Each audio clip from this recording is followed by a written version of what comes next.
నమస్తే. ఆంధ్రప్రభ భక్తికి స్వాగతం. నేను మహాలక్ష్మి. ఈరోజు మనతో పాటు ప్రముఖ ఆధ్యాత్మికవేత్త రాజు నంబూద్రి గారు ఉన్నారు. వారితో మాట్లాడదాం. గురుగారు నమస్కారం అండి. నమస్కారమ్మా.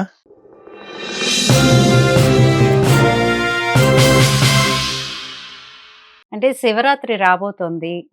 మరి అసలు శివరాత్రిని ఎలా జరుపుకోవాలి? చాలా మంది ఆలయాలకి వెళ్ళలేకపోతుంటారు. ఆఫీసుల పని మీదో, ఇంకేదో బిజీ మీద. అలాంటి వారు ఇంట్లో ఎలాంటి పూజలు చేసుకోవచ్చు? తప్పకుండా అండి. ముందుగా శ్రీ మహాగణపతి దేవతాభ్యో నమః. చూసేవంటి వీక్షబంధులకి నమస్కారం. ఆంధ్రప్రభ కార్యక్రమ యూట్యూబ్ ఛానల్కి కూడా స్వాగతం. అయితే ఇప్పుడు మనం మహాశివరాత్రి గురించి మనం మాట్లాడబోతున్నాం. మహాశివరాత్రి గురించి మీరు వేసిన ప్రశ్నల్లో చాలా అరుదైనవంటి భక్తులకు కావాల్సినవంటి చాలా ప్రత్యక్ష. ఎందుకంటే వాడు నడవలేని పరిస్థితులు ఉంటారు, పోలేని పరిస్థితులు ఉంటారు. శివరాత్రిని ఉపాసన చేయటం అనేది చాలా అవసరం.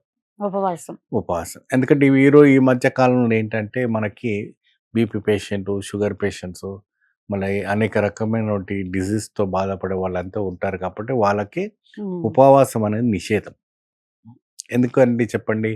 వాళ్ళ టైం ఆరోగ్యరీత్యా వాళ్ళు మాత్రలు వేసుకోవాలి కాబట్టి అది తప్పకుండా వాళ్ళు దానికి నిషేధించాలి. మరి మేము ఉపవాసం ఉండలేమా గురుగారు అనేసి వాళ్ళు ప్రశ్న వేస్తున్నప్పటికీ మీరు ఉపవాసం ఉండలే అవసరం ఉండదు.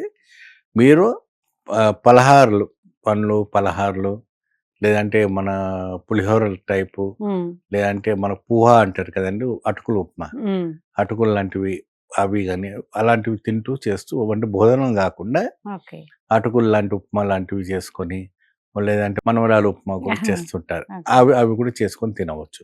సో అలాంటివి చేసుకుని టాబ్లెట్ వేసుకొని మీరు ఉపవాసాన్ని పాటించవచ్చు. అంటే అది ఉపవాసం కిందకి వస్తుందంటే మీరు పేషెంట్లు కాబట్టి ఇబ్బంది ఏం లేదు. ధారాళంగా మీరు ఉపవాసాన్ని పాటించవచ్చు. సాధారణంగా మా భక్తులు అయితే మాత్రం మంచి కూడా నీళ్ళు ముట్టకూడదు, మంచినీళ్ళు కూడా తాగకూడదు, మంచినీళ్ళు కూడా ముట్టకూడదు. అంత కఠోరమైనటువంటి వ్రతంతో ఉండి శివనామస్మరణతో ఉండి పూజ గది అంతా కూడా శుద్ధి చేసుకొని, ఆ పూజ గది అంతా కూడా పువ్వులు, పండ్లు, పలహారాలతో అలంకరించుకొని, ఎందుకంటే శివలింగ ఉద్భవం అయ్యే ఒక సమయం రాత్రి 12 గంటలకి ఆ ఉద్భవం అవుతుంది. శివపార్వతుల కళ్యాణం అవుతుంది కాబట్టి ఆ రోజున ఎవరు కూడాను ఉపాహారాలు కానీ భోజనం కానీ అటువంటి ఏం స్వీకరించకుండా ఏకబుక్కాని, అంటే అల్పాహార పండ్లతోనే, ఖజూర పండుతో సాయంత్రం సూర్యాస్తమయం అయిన తర్వాత ఖజూర పండుతో తినేసి చక్కగా ఆ ఉపాసన వదిలిపెట్టి గుడికి వెళ్ళాలి అంటారు. గుడికి వెళ్ళి స్వామివారి దర్శనం చేసుకొని అక్కడ అభిషేకం అంతా చేసి చక్కగా స్వామికి పంచామృతం చేస్తారా, అనేక రకమైనటువంటి అభిషేకాలు ఉన్నాయి. రకరకాలమైనటువంటి మృత్యుంజయ మంత్రంతో, మరి రుద్రాభిషేకంతో, స్వామివారికి అనేక రకమైనటువంటి రుద్రాభిషేకంతో చేసుకుంటూ మీరు చేసుకుంటే చాలా అద్భుతమైనటువంటి వైబ్రేషన్స్ వస్తుంది, చాలా మంచి ఫలితం లభిస్తుంది. శివుణ్ణి సాక్షాత్కరించుకోవడం, శివుని అనుగ్రహం పొందుకోవడం, శివుడితో సంపూర్ణమైనటువంటి ఆశీర్వచించుకోవడం సమయం ఏంటి అంటే మనకి శివరాత్రి. ఎందుకంటే ఎటువంటి కోరికలైనా కూడా, ఏ కోరికలైనా కూడా తీర్చేవంటి చెప్తా ఉంటే ఆ రోజు అనుగ్రహిస్తాడట స్వామివారు. శివరాత్రి రోజు అంత భక్తులపైన అపారమైనటువంటి భక్తితోని అనుగ్రహ కటాక్షం ఇవ్వటం అనేది జరుగుతుందంట. అంటే గురువుగారు శివాలయంకి వెళ్ళినప్పుడు ప్రసాదాలు అయితే తెచ్చుకోకూడదు అంటూ ఉంటారు, ఎందుకని? ఎందుకంటే ఇప్పుడు మనకు శివాలయం అనేటప్పటికీ అది ఒక శ్మశానాలయం కాబట్టి అక్కడ ఏంటంటే పండు, పాలు, పలహారాలు అన్నీ కూడాను వదిలిపెట్టి రావాలి అంటారు. అందుకే ఇంటికి పట్టుకురారు. శివాలయం అనేది శ్మశానం కాబట్టి శివుని ఆలయానికి వెళ్ళినప్పుడు అక్కడికి స్వామివారికి అన్ని అర్పణం చేసేసి అక్కడే స్వీకరించుకొని రావాలంట. ఇంకోటి ఏంటంటే ఏ ఆలయంలో కింద కూర్చోకున్నా శివాలయంలో అక్కడికి 3 నిమిషాలు కింద కూర్చొని రావాలట. ఎందుకని? ఎందుకంటే శివుడి శ్మశాన వాసుడు కాబట్టి మన దేహం పరిశుద్ధం అవుతుందట. ఆ దేహము పరిశుద్ధం అవ్వడం కోసము ఆ శివుడు అనుగ్రహ కటాక్షం పరిపూర్ణ పక్వం వస్తుందని చెప్పి ఆ త్రికాలాకారుతో ఉంటాడు కాబట్టి త్రినేత్రంతో అనుగ్రహ కటాక్షం సిద్ధిస్తాడని ఒక గట్టి నమ్మకం, గట్టి విశ్వాసం.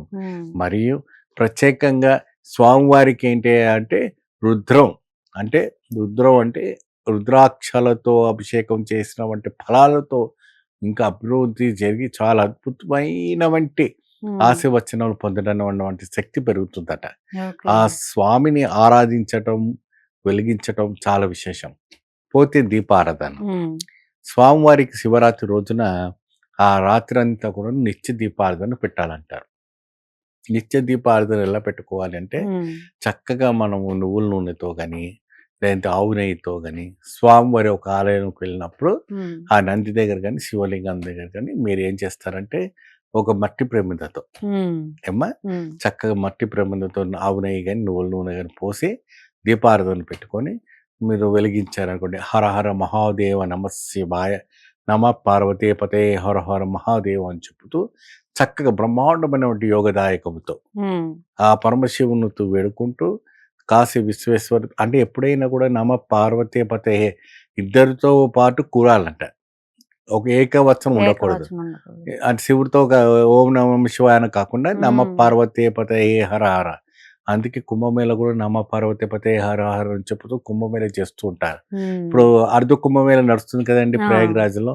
కాబట్టి అటువంటి మహోత్కరమైనటువంటి సృష్టి లయ శృతి కారకుడైనటువంటి మన శివుడు కాబట్టి అనంతమైనటువంటి సృష్టిలో జరణ మరణ అన ఉన్నవంటి ఉద్భవమైనటువంటి లింగం ఏంటి అంటే మన శివలింగం.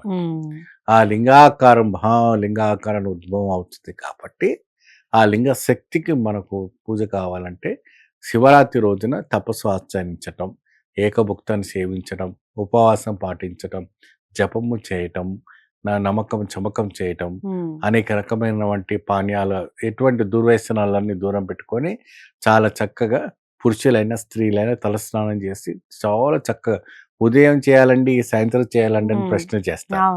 అంటే 2 పూటలు చేయండి. 2 పూటలు చేయాలి. 2 పూటలు చేయండి. అంటే సూర్యుడు ఉదయించక ముందు ఒక స్నానం, సూర్య అస్తమించిన తర్వాత ఇంకో స్నానం. 2 స్నానాలు చేసిన తర్వాత ఇంకా చాలా అద్భుతమైనటువంటి అంటే మేము కొంతమంది నదిలో వెళ్తామండి, నదిలో స్నానాలు చేసుకోవచ్చా అంటే కావేరి వెళ్తారు, కృష్ణ వెళ్తారు, గోదావరి వెళ్తారు, అనేక రకమైన నదులు ఉంటాయి. ఎక్కడైనా నదిలో వెళ్ళినప్పుడు మేము నదుల స్నానం చేసుకోవచ్చా? బ్రహ్మాండంగా చేసుకోండి. ఎటువంటి నదులైనా చేసుకోండి. మీరు నదులు చేసుకున్నప్పుడు అక్కడ దీపకుందులను వదిలిపెట్టాలి. ఎప్పుడైనా కూడా దీపంలో దాంట్లో పుష్పము మన అక్షింతలు ఇంత పెట్టి ఆ దీపకుందులను చక్కగా ఆ నీళ్ళను వదిలిపెట్టారనుకోండి. ఆ నీళ్ళతో చక్కగా వెళ్తూ ఆ స్వామి ఆ గంగాదేవి అనుగ్రహ కటాక్షం పొందుతుంది. ఎప్పుడైనా కూడా ఏదైనా కూడా స్వామివారు జటాదూటలో గంగాదేవి నివసిస్తుంది కాబట్టి ఆ అనుగ్రహ కటాక్షం పరిపూర్ణ పక్వం కూడా జరుగుతుందట. అటువంటి మహోత్కరమైనటువంటి ఈ యొక్క చమత్కారం. కాబట్టి శివరాత్రి రోజున ఉపవాసం ఉండడై దీపం వెలిగించాలి. నదుల్లో స్నానం చేసినప్పుడు నదిలో దీపం వదిలిపెట్టాలి.